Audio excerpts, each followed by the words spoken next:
दोस्तों, कोई भाई जब सवाल करता है कि सर कुंडली कैसे काम करती है, हमको भी क्रिकेट ज्योतिष सीखना है, कौन सा ग्रह कैसे मैच को जिताता है, कुंडली हावी क्या होती है, इस तरह के कई सारे सवाल आते हैं। मेरा इंटेंशन ये है कि आप ज्योतिष से दो पैसे कमाओ, लेकिन ये फैक्ट है कि बिना मेहनत के कुछ भी नहीं मिलता। मेरे पास एक लाइन, दो लाइन, चार लाइन का काश फार्मूला होता कि मैं आपको बता देता कि बस ये कर लो, अब वारे न्यारे हैं। ऐसा पॉसिबल नहीं है, मुझे भी सालों लग गए, 20 साल से कर रहा हूँ सॉरी, फिर भी गलतियाँ कर रहा हूँ। बस ये है कि मुझे कुछ लोग मिले हैं जो आज भी उनकी बात याद आती है कि अगर 50% भी कुंडली काम करती है तो हम बुकी को पैसा नहीं देंगे। तो क्या आपकी वो स्ट्रेटजी है? अगर उस स्ट्रेटजी के आसपास आप हो तो कम से कम बुकी को पैसा नहीं दोगे। उसके बाद कौन कितना कमाएगा वो उसका भाग्य है। आपका काम काम थोड़ा चला तो आप 60% के आसपास पहुंच जाओगे, थोड़ा सा ज़्यादा चला तो आप 70-80 पहुंच जाओगे। लेकिन 50% जो बुरे से बुरे कंडीशन में भी अगर आप किसी का रिजल्ट रहता है तो वो कम से कम बुकी को पैसा नहीं देगा। लगाईवाल की एंट्री नहीं करे, खाईवाल की एंट्री करे, तो आप खुद करके देख लो कि आप हर मैच में 60,000 रुपया दे रहे हो और ले रहे हो तो एक पेटी ले रहे हो, 60,000 दे रहे हो, ले रहे हो तो एक पेटी ले रहे हो। तो 50% भी आपका स्टार चल गया तो आप कम से कम बुकी को पैसा नहीं दोगे। ये एक एवरेज कैलकुलेशन है, ये आप सब लोग करना चाहिए, सब लोग को जानना चाहिए। मैंने कैसे ज्योतिष सीखा, मैं कैसे क्रिकेट एस्ट्रोलॉजर हुआ, वो बिल्कुल सिंपल कहानी है। आज फिर आपके संग शेयर करता हूँ। कई बार पुराने part 1 cricket astro cricket match share किया था। एक हज़ारों साल पहले ज्योतिषी हुए थे, उसका नाम था भृगु। आज आपके संग फिर शेयर कर रहा हूँ। भृगु ज्योतिष, भृगु संहिता के नाम से आपने नाम सुना होगा। एक ऐसी किताब है जिसमें, अगर एक ऐसी किताब है, ओरिजिनल किताब कम है, डुप्लीकेट हर इंडिया में हर चीज़ की डुप्लीकेसी होती है, लेकिन कुछ लोगों के पास अभी भी ओरिजिनल किताब है।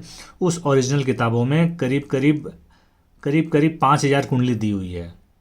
एक्चुअल में तो 10,000 थी, लेकिन कहाँ उसके पेज होंगे, कहाँ जला दिए होंगे नहीं पता, लेकिन कम से कम 4,000 5,000 कुंडली उसमें है। अगर किसी के पास है तो वो जेन्युइन है।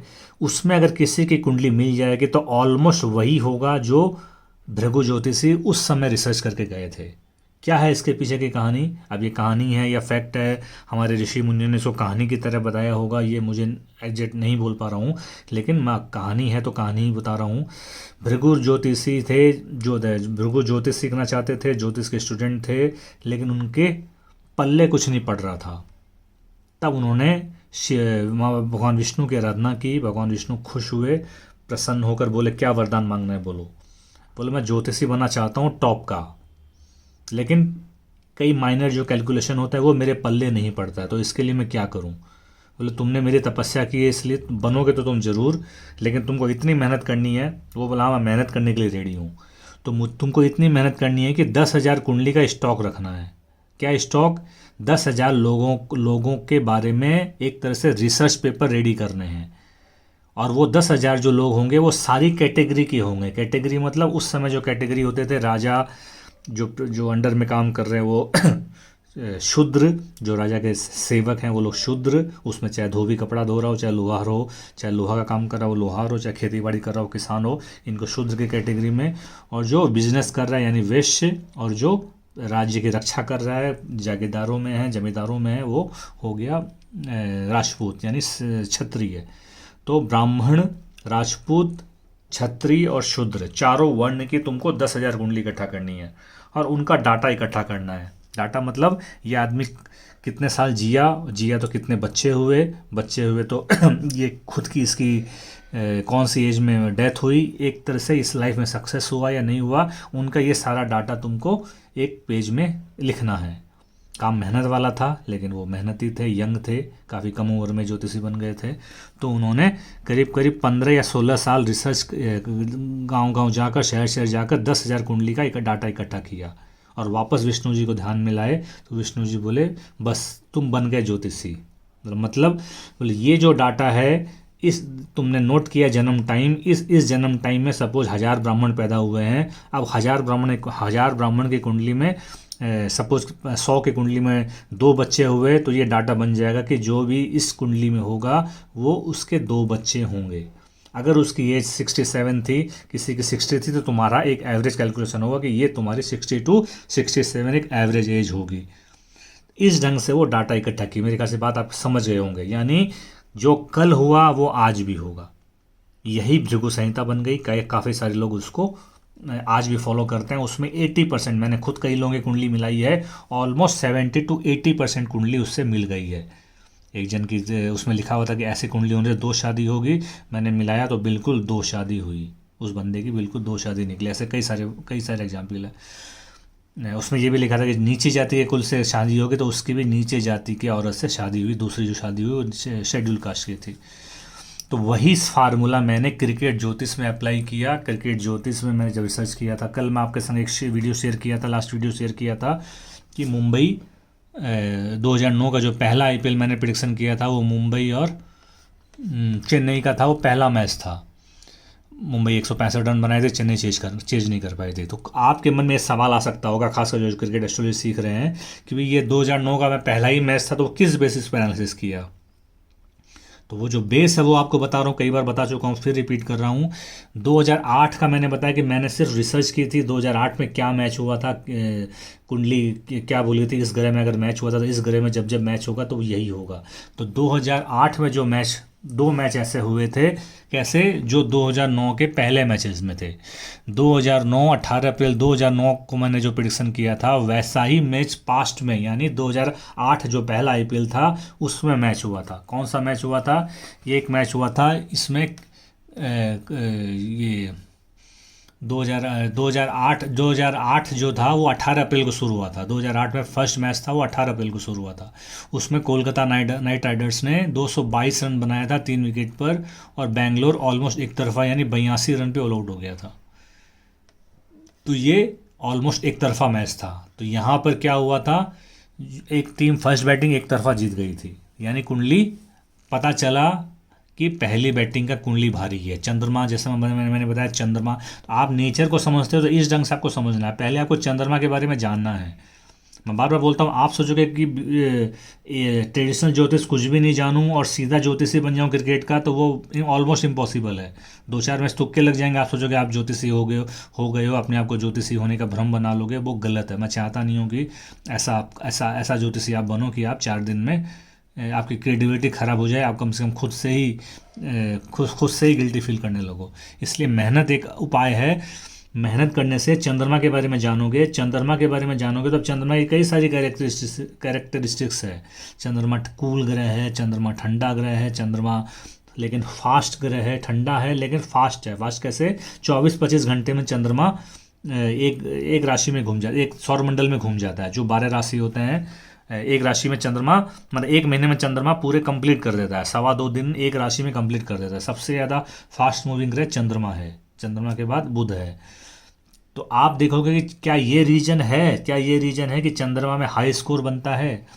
पहले जैसा मैंने बताया कि 2009 के आईपीएल के पहले मैच में 165 रन बनाई थी मुंबई। तो यहाँ भी कोलकाता नाइट राइडर्स 222 रन बना दी, यानी चंद्रमा प्लस चंद्रमा के अंदर बृहस्पति, दोनों बार चंद्रमा के अंदर बृहस्पति था, तो दोनों बार ऑलमोस्ट हाई स्कोर हुआ। 165 अफ्रीका के हिसाब से अच्छा स्कोर है। इंडिया में हो सकता है वो चीज़ 190 होती।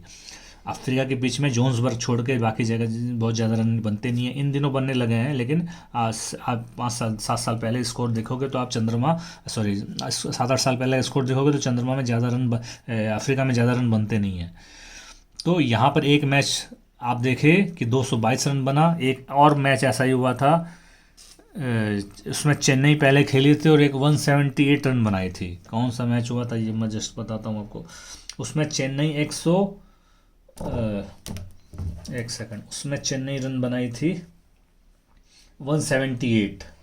तो आपने 2 मैच देखा, पहले मैच में 222 रन बना और दूसरे मैच में चेन्नई ने 178 रन बनाया और आरसीबी 165 रन ही बना पाई। बेंगलुरु में मैच था ये। तो इन 2 मैच को देखते हुए इसके डेट मेरे पास अभी देखता हूँ मैं, इसकी डेट शायद आपको ज़्यादा सहूलियत रहेगी। जो लोग ज्योतिषी जानते हैं उनको मैं डेट के साथ बात करता हूँ ताकि वो उनको आसानी रहे। एक सेकंड होल्ड कीजिए, मैं 2008 का आप देख लोगे, खोजोगे तो चेन्नई देखना चेन्नई कौन से मैच में 178 रन बनाई थी। जिस मैच में चेन्नई, हाँ ये रहा, ये 28 अप्रैल को मैच हुआ था। 28 अप्रैल 2008 को 15वां मैच था ये बेंगलुरु में। उसमें चेन्नई ने 178 रन बनाया था और आरसीबी 165 रन बना ली थी। अब आप इसमें इसके अंदर और डीप जाओगे, मतलब स्कोर के अंदर जाओगे, तो आपको एक आभास होगा चंद्रमा बृहस्पति में क्या होता है। अब चूंकि चंद्रमा बृहस्पति, जो लोग केपी जानते हैं वो लोग सब लॉर्ड भी तोड़ते हैं, तो चंद्रमा बृहस्पति में शनि होगा तो अलग रूप होगा, बुध से मैच स्टार्ट होगा तो उसका अलग रूप होगा।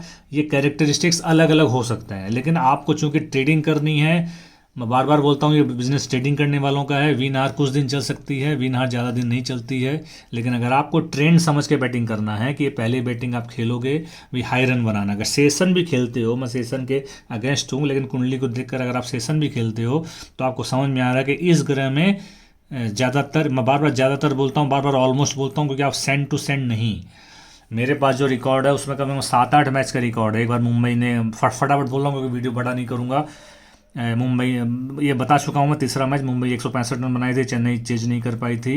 एक मैच कोची में हुआ था 5 मई 2011 को, उसमें कोची पहले खेली थी, 156 रन बनाई थी। अब ये मिडिल रन हुआ, कोची का विकेट आप देखोगे तो कोची में बहुत ज़्यादा रन शायद नहीं बनता है, हो सकता है पिच का मैं भूलूँ, लेकिन हर बार एग्जैक्ट रन नहीं बनता है। लेकिन एक मैच हुआ था उसमें 11 मई 2013, उसमें एसआरएच 150 रन बनाई थी और 150 रन मोहाली में था। ये शायद स्लो पिच था, मुझे याद है 20 पैसा का घोड़ा उल्टा था। ये 150 रन कोई टीम बना रही है तो आप समझ सकते हो कि क्या क्या स्कोर होगा, वो भी पंजाब के सामने, वो भी पंजाब के होम ग्राउंड में। लेकिन पंजाब कोलैप्स हो गई थी, 120 रन नहीं बना पाई थी।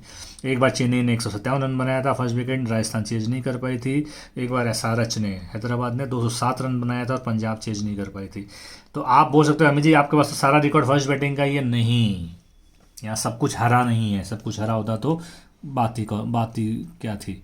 यहाँ पर एक यहाँ पर एक मैच में यहाँ पर एक मैच में पुणे ने 146 रन बनाया था 24 अप्रैल 2012 को। दिल्ली ऑलमोस्ट चेज कर लिया था सिर्फ 2 विकेट खोकर, मतलब 8 विकेट चेज कर लिया था, यानी यहाँ प्रिडिक्शन रॉन्ग हुआ था।